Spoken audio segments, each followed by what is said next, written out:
Hello, and welcome to The Alt Left.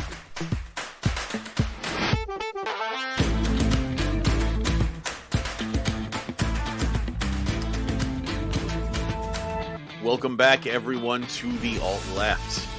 This is episode 103. I'm your host, Chris. With me, as always, is the jellies to my jam, the peanuts to my butter, the cool side of the pillow, and Kay. Drew and Kay, say hello, boys. And Kay? Wow.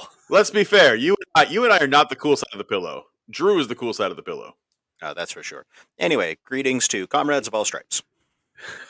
Good evening, everyone. Oh, Jesus Christ. So, how's everyone doing? Pretty good. Pretty good. My roof is leaking. I heard. Yeah. For the first time in many years, it's raining in Southern California. Torrentially. Like, we're getting so much fucking rain. It's insane. Yeah, I was looking at the rain meter for my neighborhood. We are like a day away from reaching our yearly average in February. Yeah. Already. Which is good because we fucking need it, but I want it to rain and snow more in the goddamn mountains and lakes. Oh, it's doing that too. The mountains are supposed to get 7 feet of snow. Good. That's the fucking snowpack we need. Yeah. Yeah, even the snowpack, when they measured it last month, it was at, I think, 245% of its normal average. Yeah, that's great. I don't see a problem here. It's not a problem, but when it comes to this sort of thing and actually ending droughts, we actually need several years of better than average rainfall in order to cure it. We are never going to cure our drought. No. On the West Coast. Like, it's just not going to happen. They talked about this, what was it, 3 or 4 years ago when we had that insane year of rain and all of the lakes were really high. Everyone, they looked at the map and the drought map was completely eradicated. And everybody's like, the drought is gone. And then I shit you not, 18 months later, they were like, yeah, we need to conserve water. Yeah, and then all the brush died and it all caught fire and burned. Exactly. Like, that's the part that people are like, oh, everything's so green. I'm like, oh, that's going to be a real bad fire season in the summer. Yeah, everything's green. Not July yet. Yeah. The problem is when everything turns brown, because then it burns. Exactly. Yeah, but between then, we'll have the poppies blooming, and that's always pretty. Oh, I saw the poppies blooming already this year. It was gorgeous. Absolutely gorgeous. Loved it. I don't even know what the fuck y'all are talking about. The California poppy. It's our state flower. You know, the little pretty orange flower you see occasionally.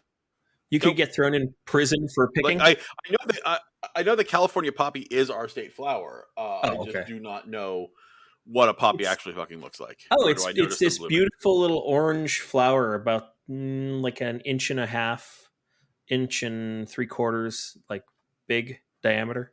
Yeah, and it only blooms for a couple of months in the spring after a good rain year. Yeah, like you did not see any poppies last year, but you're seeing them this year. I just Googled it. That's a really pretty. The California poppy is very pretty. Yeah. Cool. And for those of us not listening in California, California's great. You should fucking move out here. We have poppies and shit. But no water. So, bring some. Bring a hydro flask. Yeah, pour it in the lake for us, please. I'd appreciate it. I'm just saying, if everyone in the country brought a tanker truck full of water and dumped it into a lake, that'd be great. Yeah, mostly the what is it? The lake in Las Vegas, Lake Mead. Lake Mead, yeah. How many feet is Lake Mead down now? It's absolutely insane. It's hundreds. Yeah, like the entire western half of the U.S. gets it from Lake Mead in the Colorado River. Yeah. But on the realm of natural disasters that don't impact California, I wanted to talk about Ohio. Was that really a natural disaster? I mean, in generally, Ohio is a natural disaster. I want to know why the fuck that... I'm talking about primary states is what I'm really fucking tired of. Primary states made a whole lot of sense back when candidates had to travel by train, right? And things didn't. There was no fucking telephone. There was no fucking television. There was no fucking internet. None of that existed. But that's not the point. Anyway, that's a whole nother. We should do a podcast on why that fucking sucks. But anyway, no, I want to talk about East Palestine in Ohio, where the train The train deal. Remember when there was a train strike about safety standards and people being overworked and things not being done right, and we were told to shut the fuck up, that everything's just fine and capitalism wins and they shouldn't have any rights? And no, there wasn't a whole lot of media coverage about that. So, yeah, there was a train derailing, and the report just came out. Apparently, it was an overheated bearing that passed by its checkpoints, and the first 2 of 3 checkpoints registered as hot, but not a problem. And then the third one went, oh, God, it's too fucking hot. By then, the train had burst into flames. Oh, yeah. I was also reading that the amount of contaminants that have been in the water have killed roughly 40,000 fish, as well as other species in the area. Nothing listed as endangered, but that's still a bad thing. Because that's indicative of what's going to happen to humans a little further downstream. Yeah, I mean, and if you have seen images of the fucking like black plume cloud and how it's visible from fucking space, it's insane. Like, and again, they're not burning some wood, right? This is toxic fucking chemicals. They kept calling it a controlled release, but all they did was burn off these chemicals from all these derailed cars, right? And after it's been done, like, there's been no information on why this was the safest course of action. Like, this was done. Like, and there's actually officials who are now questioning, saying, like, was this just like a boon for Norfolk Southern so they can clear the tracks and keep going on their fucking rail production lines? It's looking like that's all it was. They literally contaminated the rivers, the air. People are getting nosebleeds. They're getting fucking migraines. They don't trust that there was video coming out from one of the EPA guys. And they did a photo shoot where it was like the EPA guy, and then like a county official and a state official, and they were doing this kiss ass thing of like, no, the water's been safe now. Everything's okay. We can resume. And so they went to a person's house and filled 3 glasses with tap water, and from the camera angle, you actually see, like, it's over the shoulder of one of them, and you see him, and he's just pretending to drink water and not actually swallowing anything. He will not drink the water. Yeah, one of them was Governor Mike DeWine. It wasn't just a state official. It was the governor of the state. Oh, it was the governor. Was he the one who was faking it? It doesn't surprise me one bit. Are you fucking kidding me? President Biden, first of all, not that I think presidents need to go visit every disaster, because it just becomes a fucking circus anyway. Trump did. I know Trump did. And do you think he did any fucking good while he was there? Of course not. That's not what we're talking about. No, he delivered some water. He had a photo op, and then he's going to fuck off until it's time to collect donations. Exactly. And then he went home. No, I just find it funny that that's something new. To see a president tour a disaster site is, well, yeah, that's how they cover face. And like, oh, this bad thing happened. I'm going to show like I care. Exactly. It's that an ex-president showed up just to talk shit. Like, I like the pettiness of Trump on display like that. Well, the thing is Pete Buttigieg, who is the transportation secretary for the United States, just showed up like a fucking week ago. How long ago was this fucking accident happened? It happened on the 3rd, I think. So almost an entire month ago? I don't and actually he care, just though. Showed up? That doesn't bother me. No, it only makes any sense to me because a train derailment is something that falls under the jurisdiction of the transportation secretary. Like, that's part of what he should be paying attention to. Yeah, I mean, the NTSB is the ones who are investigating it. Well, yeah, yes, and of course. It doesn't really matter, because as soon as a government official shows up, the story is about the government official being there, not the train derailment itself and not the effects of it. It's literally just the transportation secretary has shown up and gave a press conference, which, by the way, when he gave the press conference, he kind of trailed off at one point and said, I lost my train of thought, which not a great look when you're touring a disaster zone of a train derailment. Did he really say that shit? He absolutely did. Crap. Yes, he did. That was the dumbest gaffe of all time. Now, it was just a gaffe. Never mind. It was fucking stupid, and he should have known better. So yeah, that was definitely a cell phone. So the official report hasn't even come out yet, and the person who's in charge of the actual report has gone to say essentially that by the time everything is said and done, that nobody will actually care about what the report actually has to say. And I kind of agree with her in this fashion, because it is becoming more and more of a circus as far as what is happening. The chemical that they're talking about, that you guys were talking about, is vinyl chloride, and it's 5 rail cars. Vinyl chloride always sounds better than CD chloride. Always has. Yeah, I don't know. I always get my chloride on vinyl. Do you? Yeah, well, fair enough. I mean, look, you can download it easier. Sure, you can put it as an MP3 chloride, but vinyl chloride has the soul. That's what you want to listen to. On a lazy Sunday morning, you smoke a little weed. You want to listen to some good. You put on some vinyl chloride. Oh, fuck me. Anyhow, so this vinyl chloride is actually what they were burning off because they have no good way of collecting it and disposing of it. It is essentially why they've done what they've done. And yeah, you're probably right. It takes insane amounts of time to actually clean this shit up, and to be able to get the workers in there to clear the track so that they can actually continue to move shit back and forth across the country.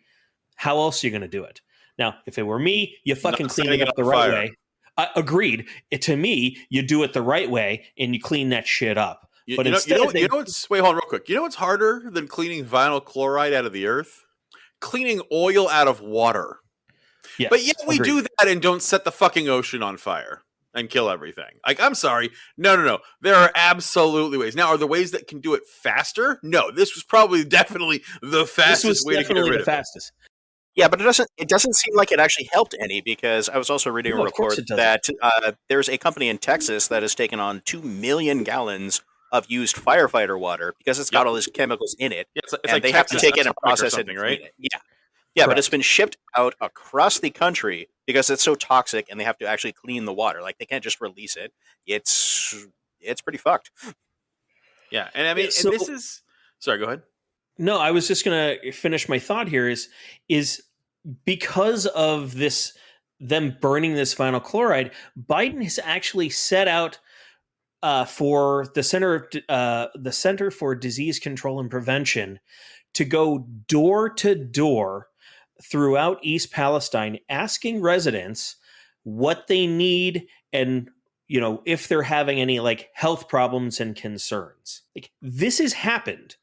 This is what our president is now saying needs to happen. Are you fucking kidding me? See, and going back to politicians showing up to sites, that's actually what I want the president to do. I want him to send out the experts who actually know what the fuck they're doing and aren't going to be there for a photo shoot, to actually go door to door and say, what do you need? How can I help? Agreed. But they made a bad situation even worse by making a horrible decision for our environment and for the people that live in the area. And they don't even know the long-term effects that we're going to see for states that are, I don't know, down fucking wind. Yeah, right now they're only talking about like the town. Yeah, the people of East Palestine are being taken care of. I want them to be taken care of. They should be taken care of. They need to be taken care of. But they should have thought about this before they went and started burning this shit. No, I agree. Yeah, well, and I guess the whole point of the burning shit, I just don't buy that it was safer or better in any way, shape, or form. In fact, there was actually really cool. It was Pennsylvania. I have the quote here. I think it's Pennsylvania. It's Shapiro. He's the Pennsylvania governor, right? And his quote is, Norfolk Southern failed to explore all potential courses of action, including some that may have kept the rail line closed longer, but could have resulted in a safer approach for the first responders, residents, and the environment.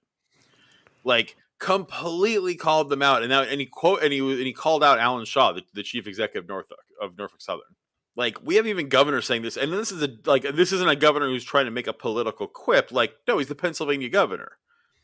He's got very little to do with it. Yeah. It's going to affect Pennsylvania just like it's affecting Ohio. It's just going to take a little bit longer. The entire region. Well, no, of course it is. That's not what I was saying. I simply mean that, like, he's talking about it because he truly thinks that they handled it poorly. Not just that. Here, I'll go on. In his letter here, Please. He said that the railroad company gave inaccurate information and conflicting modeling about the impact of the controlled release, and did not inform authorities about the number of rail cars that contain dangerous chemicals, which they intended to burn. The company also failed to notify state and local agencies responding to the incident about its decision to vent and burn all 5 cars containing vinyl chloride instead of 1. They said they were going to burn 1, and they just set the whole fucking thing on fire. Yeah, well, how do you set just 1 on fire? They're sitting fucking next to each other. You know what I mean? Like, with a fucing crane, dude, you pull a car away. No, I agree, but you get what I'm saying, right? There's literally commercial tow trucks that specialize in throwing shit over and dragging these things away. Super easy to burn one car. No, I know. I was like they did what was the cheapest and easiest way possible. That's all this company fucking cared about. Yeah, because in the end, all they're going to do is pay a fine and move on. Yeah. Yeah, and the thing I'm finding really interesting is this is one of the shockingly more bipartisan issues, because even the Republicans are pissed off at everything that's happening here. The new senator from Ohio, J.D. Vance, posted a video over the weekend where he went to one of the local creeks and, he just shoved a stick in the water and stirred it around, and all the chemicals and crap came up, and he's like, and you guys are telling us this water is safe to drink? And he was referring to his own state government.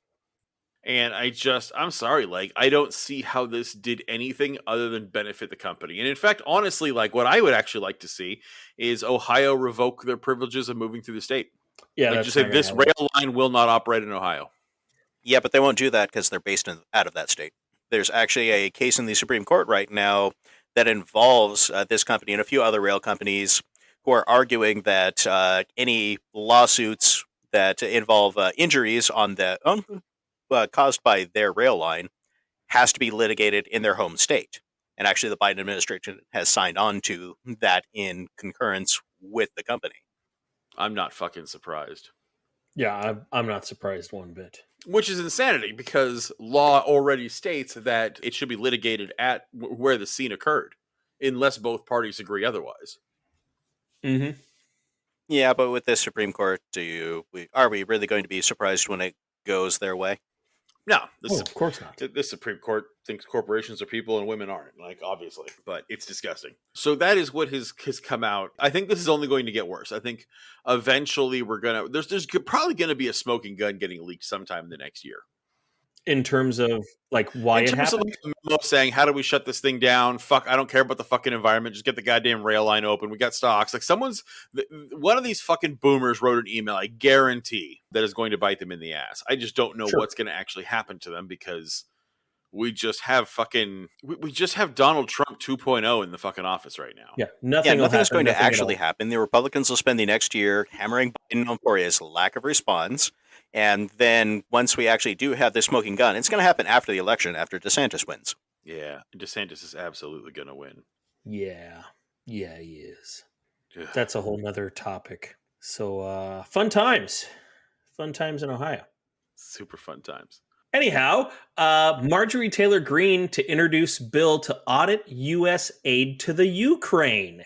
Ooh, something broken clock. All right, go on. So yesterday she said that she was introducing a bill today. Basically, she's introducing this resolution, and the quote is, "I'm introducing this resolution, and I'm looking forward to seeing my Republican colleagues support it. There's not bipartisan support among the American people for fighting a war in Ukraine that does nothing for Americans except force them to pay for it." So basically, she wants to have oversight for all of the billions of dollars that have gone to the war in Ukraine. I'm curious what you guys think about something like that. My brain is literally just flashing the Onion meme that says, like, worst person you know made good point. I mean, I am completely shocked, and she's doing this based on the idea that the war in Ukraine does not have overwhelming support in the United States, and that she doesn't want any more money going to Ukraine, which surprises the fuck out of me, because Republicans like war. Okay, no, hold on. So here's something you have to understand about Democrats and Republicans on Russia and Ukraine. So we're kind of used to Israel, right? Israel's smart and buys both parties. Democrats and Republicans alike are all bought and paid for by Israel.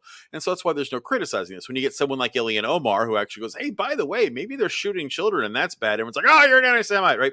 Unlike that situation, Russia and Ukraine don't have the money or ability to do that to both sides, mostly because they're diametrically opposed. So the Republicans have bought, or the Russia has bought all the Republicans. And this has been going on for a long time. Big movers and shakers in the Republican Party are bought and paid for by Russia, whether it's by money, by intelligence, all kinds of different means. Russia has worked their way into the Republican Party, and the Democratic Party has been taken by Ukraine, mostly via oil companies and coal and commodity companies. That's why there's that whole Hunter Biden thing. Like, one of the things, like, Hunter Biden's kind of sucks, but like, whatever. I don't care that I don't understand why we're persecuting him. But there is one thing they bring up that does actually hold fucking water. Hunter Biden is just some fucking dude who was like a drug addict and then immediately getting cleaned up, was immediately put on the board of directors for a fucking Ukrainian oil company. He has no experience in this field, by the way. But this happened right after his dad was vice president, and they launched a coup to overthrow the government of the Ukraine and change the complete government leadership. And then, of course, the vice president's fuck-up son has a kick-ass lucrative job as an executive of an oil company over there. And that's what the Russians and Ukrainians have been doing. The Russians have been doing this for a couple decades. The Ukrainians have been doing it for just ever since the Nazis took over after 2014. Because since the Republicans were already bought by the Russians, it was an easy move for the Ukrainians to, because the Democrats were already working with them, right? Obama already launched that coup, changed the government over. So you've already got Democrats making friends with Ukrainians, and then the fact that their enemy party, the Republicans, are in bed with Putin, makes them far more willing to get in bed with the Ukrainians, because now you can fight the Republicans that way. And so we've actually been, that's why Trump and his family were so into Russian shit. And Trump was always like, oh, Putin's not that bad of a guy, and he's actually pretty cool, and Russia's our friend. Why are we being so anti-Russia? Russia's an ally. And then now that we have a Democrat in office, it's, Putin's the worst thing that's ever existed, and these Nazis in Ukraine are the good guys and freedom fighters. It's just a Republican versus Democrat battle. That's what you're actually really looking at. And you're seeing the Republican and Democratic Party go to war in Ukraine. I'm likely to agree with you, to be honest. And that's what MTG is doing this, is because the Russian intelligence has gotten their hands on her, whether through coercion or bribery or whatever, or just her blind obedience to the party. I think in her specific case, it's blind obedience to the party. I don't think that I don't doubt MTG's ability to capitalize on a situation. Yeah, she's got some sort of payments. I mean, she was complaining just a couple of weeks ago about how low the congressional salary is, and her net worth over the last 2 years has grown to $41 million. Of course. She's getting payments from somebody, and Russia's probably one of them. But, I mean, I agree. I actually have no problems with her wanting to launch a committee into oversight on aid to Ukraine. As yes, the money is going there. There's no way for us as citizens to stop it at the moment. But That's literally the purview of Congress. They are the ones that control the pocketbook. It is their job to make sure that our money is being spent responsibly.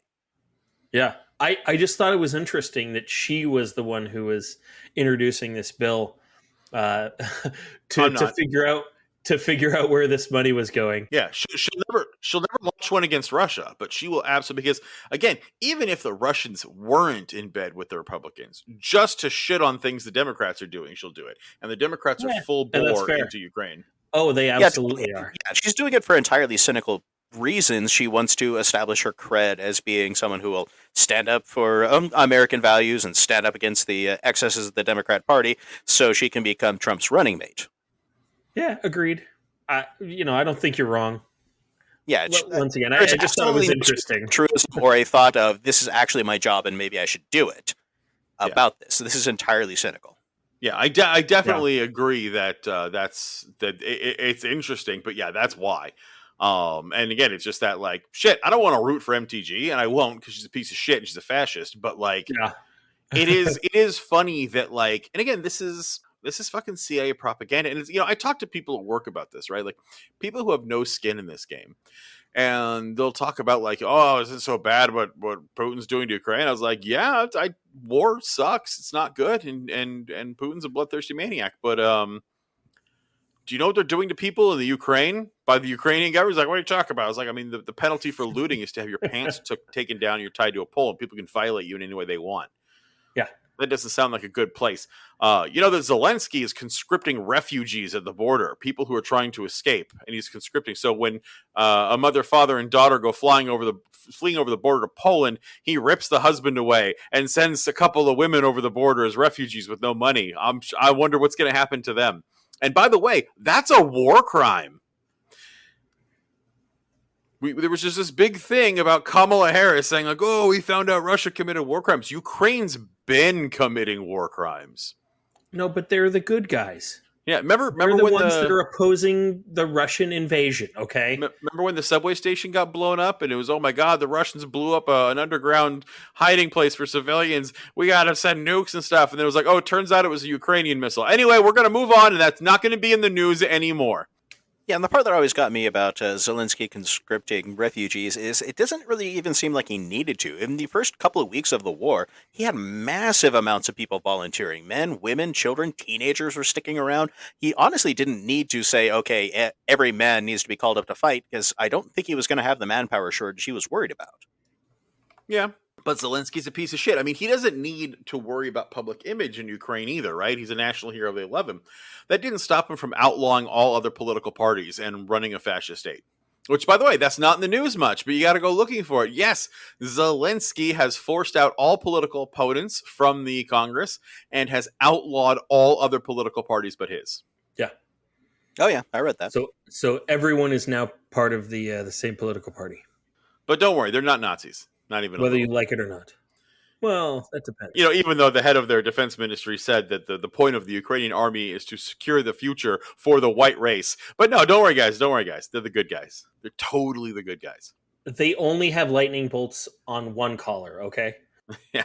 Yes, they keep their Nazi imagery low. Like, oh, you mean that famous photo where it's got a Swazi flag and a NATO flag and a Ukrainian flag together? And that's what the army holds up? Yep. Exactly. No, it's great. Exactly. Don't worry. Just don't Google Azov Battalion. Don't worry. You won't come across anything too disturbing. This is what the Democrats bring you. This idea that the Democratic Party is here to save you from the evils of the Republican Party is fucking folly. It is a fairy tale, and you should stop telling it to yourself. The Democratic Party wants the same imperialism, war, and death that the Republican Party does. They're just nicer on Twitter. I'm not going to oppose you here. I was about to say, when you nod on camera, the listeners can't hear that. I guess if you nod real hard, but yeah, we'll put a bell around his neck; it'll be fine. But yeah, so I completely actually agree and support what MTG is doing, not for the reasons she's doing it. I don't even think she is all that aware of how she's going to do anything. I mean, she doesn't even sit on the. Well, she sits in the oversight committee, but she doesn't lead the House Oversight Committee.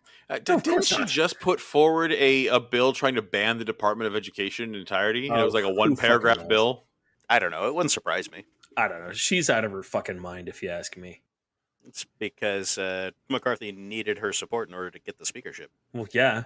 And also I wanted to throw a shout out to Phoenix Tiberius in our chat. He actually brought forth one of the Tennessee bills that just passed, basically declaring drag a lewd cabaret, and therefore cannot be anywhere that is not an adult-only entertainment. So it's basically being condemned same as a strip club, which would end things like drag brunches, and it would end drag queen story time, and all of that.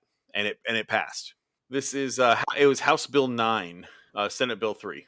Yeah, gonna have to get rid of all those Warner Brothers cartoons where Bugs Bunny seduces Elmer Fudd. It's just another woke cartoon that Tucker Carlson can't jerk off to. Well, anybody got anything else?